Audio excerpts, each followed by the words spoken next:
station, this is the recorder. How do you hear me? We hear you loud and clear. Welcome aboard the International Space Station. Thank you. Hello, everyone. This is Anita Phillips at the recorder in Greenfield. Katie, hi. I interviewed you a couple of years ago for a piece in Yankee Magazine. How are you? I'm great. It's nice to talk to you again. Hey, nice to talk to you, too. So, Katie, you're away from your son and husband for the next 6 months, and during that time, are you going to miss any birthdays, anniversaries, school, or other kind of important events, and how are you going to deal with that? Well, I think I'm going to miss actually all of the above, although luckily for me, all the boys in my family are born in August, so I'll be home for their birthdays. But, you know, being up here is pretty special, and I think that they think it's special as well. We have some capability to talk to them by video and certainly by phone, or it's sort of a phone anyway. I can call down to the ground, and I talk to them, I'd say probably every day, at least once a day, and try to call and say goodnight. And how often do you normally have contact with your son and your husband when you're in Houston and when you're training and that kind of thing? Well, since Josh and I have been one of those couples that are, have a commuter marriage or a long-distance marriage, we've lived apart really for almost all of our married life. Being up here in some ways is a little easier than the life I've led for the past few years. For the past few years, I travel around the world training and spend actually not so much time in Houston, but there's Houston, there's Russia, there's Japan, there's Europe, and then every weekend that I'm in the States, I try to go home to Massachusetts.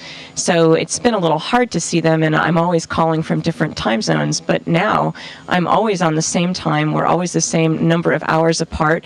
I pass over their house and over their heads usually almost every day, and we get to talk every day. So it's actually a little more stable than our commuting life has been for the last 20 years. And what's the first thing you're going to do when you get home?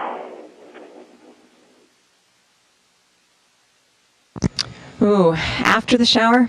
I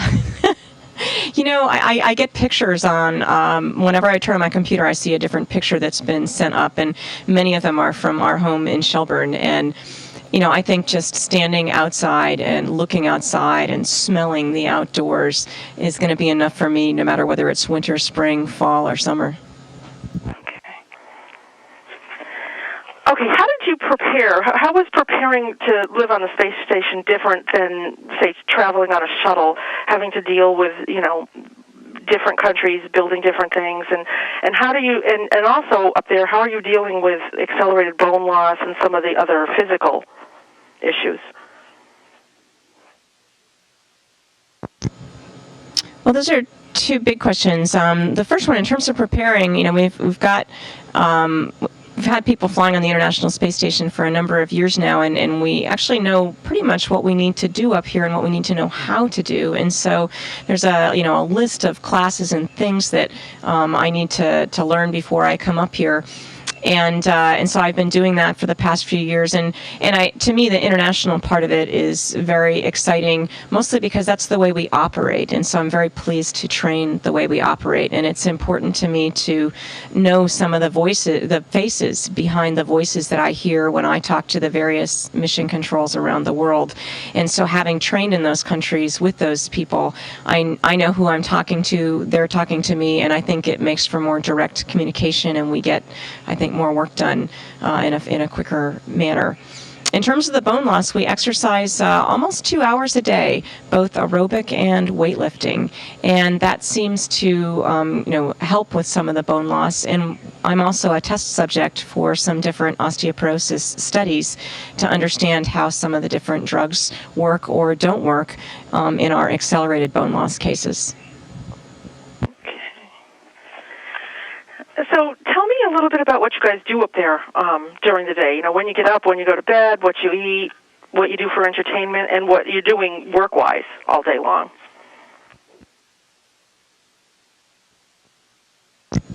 Well, we're on a schedule. We wake up, we're about 6 hours ahead of Massachusetts. 5 hours ahead of Massachusetts. Wake up around between 6 and 7 in the morning, and we start our day with a conference with the various mission controls all together, all of us on the station, and then all the mission controls all on one call talking about what we're going to do that day. The plan, the schedule will already be on board in electronic form, and each of us, Paolo, Scott, and I, and the Russians as well, has a timeline that says what we should be doing all day, and also tells us what activities might be time critical. So we're busy. I mean, often each thing that you need to do, there's different pieces of it. Start this, let it go all day. We do station sort of maintenance and making sure the station is working right, analyzing air quality, water quality, things like that. And then there's experiments like I did yesterday, which took much of the day. I did basically what we would call a stress test, where I'm riding on a bike, and I have instruments everywhere. Instrumentation. I have electrodes and EKG leads and blood pressure and pulse, and I'm breathing into a bag and into a tube.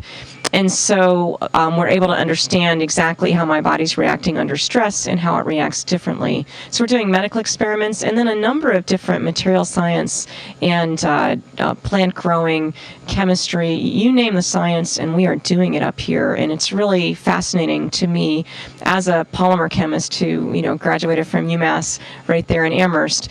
It's great to be up here and see science in action, although some of that action is slow. We're watching things grow, taking photographs, starting cooling cycles or heating cycles, and then analysis cycles. So a lot of different experiments that really just can't be done down on the ground due to our microgravity weightless environment. And what are you eating and doing for entertainment when you have downtime?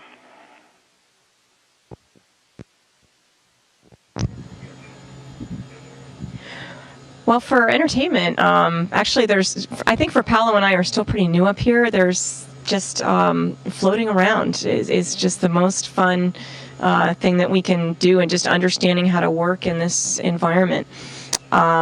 We also have some entertainment like music and movies that are set up here, and that really helps the exercise part of it, because 2 hours a day can be a lot of time, and so we can listen to music and watch different things. And sometimes after dinner, we all at dinner time we tend to all go and pick our food from our crates of food, which are all divided up by category. There's eggs and meats and vegetables, and we sort of put a meal together, heat it up or rehydrate it, as the case may be, and then eat together, and sometimes just watch, some show that one of us has had sent up here. Okay. Are there any in particular that you guys are enjoying?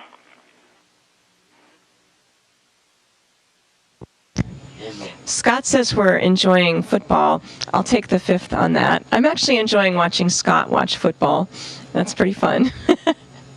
And in some comedy shows, and we also try for some shows that are common to, they're easy for all of us to understand, being from an international crew.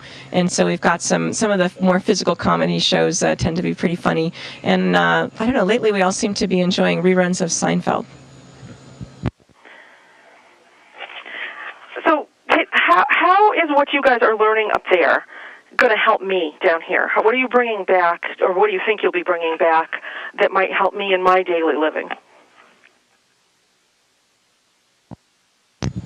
Well, the first thing that comes to mind for me is osteoporosis. Up here, we lose bone mass and actual bone at a rate about 10 times that of a 70-year-old woman who has osteoporosis. And yet, if you try to study that population, you might find that there's a lot of different, physical and medical factors that are complicating it, whereas we have up here, as test subjects, tend to have fairly clean medical history, and the rate of bone loss is so accelerated that we can see changes in just the time we're up here. And so I'm taking some drugs up here to prevent bone loss, and we're able to to analyze, various tests to see whether I am actually preventing bone loss. And we'll also look at my bones before I left and then when I come back and understand, what the difference is. And I think that that has a direct effect on anyone in the world population affected by osteoporosis, which is a large number of people.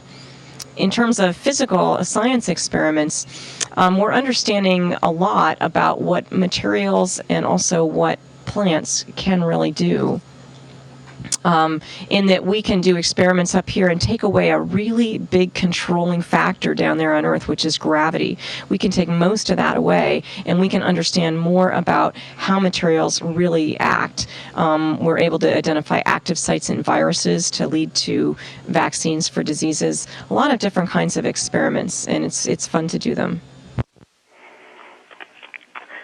Katie, you're the only woman up there, and right now, and you've said that Sally Ride was your inspiration, and you are obviously inspiring other young women. How do you feel about that? How does that make you feel to know that you're doing the same thing she did for you?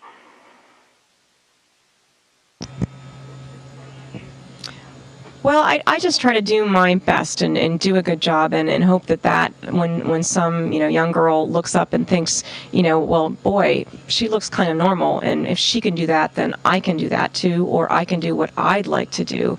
That I'm very proud to be a part of that, and I just try to do my best and see what happens.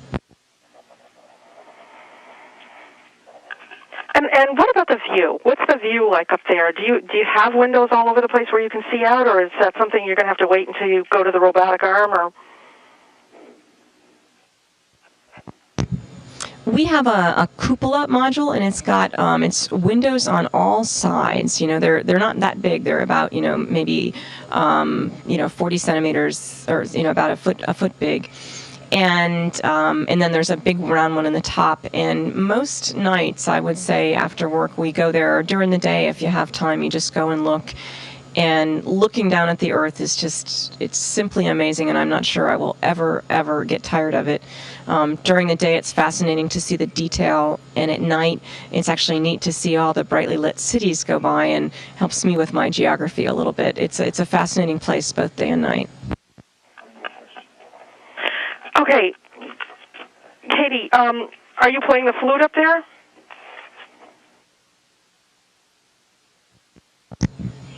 I do have it up here. I have to say the first 2 weeks has been, it's 2 weeks today that we've been up here, and it's just so busy just learning how to work up here and making sure that you're getting all your work done. I haven't been able to break my flute out yet. It's actually put together and sitting in my cabin, but haven't played yet. I'm hoping to do that this weekend. We have a holiday weekend. Okay, thank you. I want to thank you and the crew, and have a great mission. Hey, it's really nice to talk to you, and I'm really happy that you're managing to talk to folks in Western Mass about what we're doing up here. I think it's really important, and I love flying over Massachusetts. Station, this is Houston ACR. That concludes the reporters portion of the event. Please stand by for a voice check from MSNBC. I said, look, stop panicking. Take a step back. In a perfect world, what would you like to do? And she just said, well, I've got this show idea. Would love to do it. I said, great, let's make it happen. So, Station, this is MSNBC. How do you hear me? me. We hear you loud and clear. For it. And then also she enjoys writing, so she wants to get back to that. Great. Stand by. We are going to be coming to you in 3 minutes. 3 minutes. In the media, her career in the media is over. She would want to work in the media after dealing with this.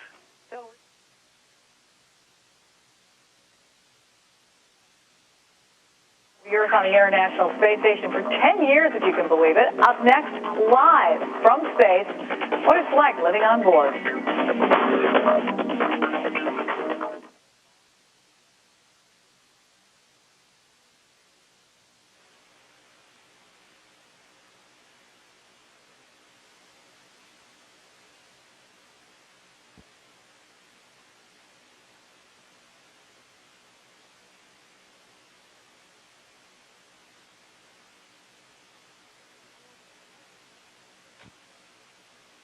This is MSNBC again. Just wanted to let you know the anchor you will be speaking with is Chris. Chris is the anchor, and you will be live interview. Okay, thank you.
Seconds back. 30 seconds. Hi, guys. It's audio. Do you hear me? Hear you loud and clear. Thanks.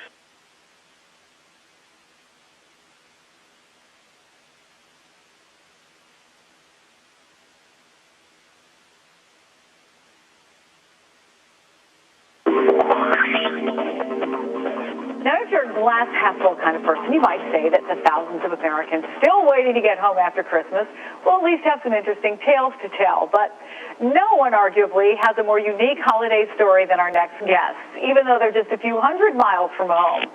From way above us in the International Space Station, Commander Scott Kelly, Flight Engineer Katie Coleman, and ESA astronaut Paolo Nespoli. And from here on Earth, we send our New Year's greetings. Scott, let me start with you because I laughed just a little bit when I saw you grew up not far from here in Orange, New Jersey, which got socked in this snowstorm.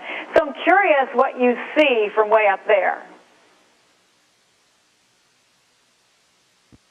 Well, like you said, we're a little over 200 miles above the Earth, and we have a great view of our incredibly beautiful planet. But as far as being able to tell how much snow you got there on the Northeast, it's pretty hard. You know, we could tell that there's snow on the ground, but couldn't tell the magnitude of the blizzard that you guys unfortunately experienced. But the planet is beautiful, and we certainly enjoy looking at it in our spare time. And even though you missed the holidays with your families, Katie, at least you didn't have to shovel. I guess you can look at it that way. Tell us what you guys are up to today. Give us an inside look at some of the cool stuff you have up there. Well, today for me was a largely medical day. We're interested in how the body works, both on Earth and up in space. And up in space gives us some insight into how it really works. So today we actually did a very extensive ultrasound on my heart, and also looking at different blood vessels around to see how they change in a microgravity environment. Well, you look good. I don't know what the test results are, but you certainly look good. And Paolo, you're from Italy, a more recent addition to the crew, just a few weeks into the station. So what's it like up there? What's the transition been like for you? Well, it's an interesting world up here. You're used to gravity, and you come up here and you have to learn everything by scratch. You don't walk anymore. You go around with your hands. Everything floats. You let things go. You look for them on the ground, and they're floating away. So all of these things are very interesting. In fact, they're so interesting that some of the scientists are looking at our brain, trying to figure out how our brain responds to this new environment. And this is applicable to people on the ground that have some kind of accident or something and have to rewire our brain. But it's very, very interesting, and I actually laugh when I float through the lab and lose control and start rocketing, tearing things apart. And of course, Scott's look at me with a stern face. I need to learn all of this, and it's very nice and fun. Well, we're all jealous, I must say, those of us here in the news business. Paolo, Scott, Katie, thanks to all of you, and Happy New Year once again. You're welcome, and Happy New Year to you, too.